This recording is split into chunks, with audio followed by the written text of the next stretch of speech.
असम के अपने मुख्यमंत्री को देखिए और उनकी तुलना बाकी मुख्यमंत्रियों से कीजिए जो कांग्रेस के प्रदेशों में कांग्रेस की सरकारें चला रहे हैं।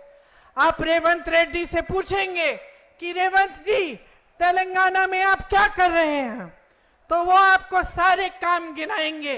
वो कहेंगे कि जो कांग्रेस पार्टी ने गारंटी दी थी चुनाव से पहले उनको पूरा करने का काम कर रहा हूं। अगर आप आज कर्नाटका के सीएम से पूछेंगे कि आप क्या कर रहे हैं, तो कर्नाटका के सीएम आपको बताएंगे कि जो कांग्रेस ने गारंटी चुनाव से पहले दी उनको पूरा करने का काम कर रहे हैं।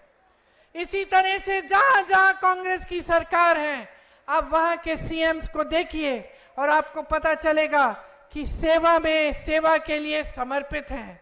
लेकिन यहां असम में माफियाओं का राज चल रहा है। भू माफिया, सुपारी माफिया, बालू माफिया, कोयले का माफिया, हर तरफ देखें तो वसूली और माफिया चल रही है।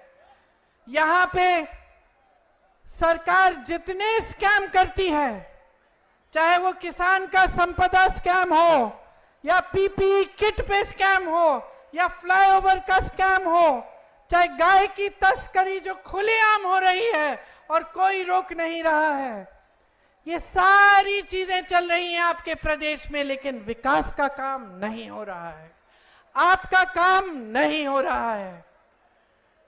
यहां के सीएम के खिलाफ बड़े बड़े आरोप थे जब वो कांग्रेस पार्टी में थे, तब उनके खिलाफ एक बड़ा आरोप था। जैसे ही वो बीजेपी में शामिल हुए वो सारे आरोप गायब हो गए।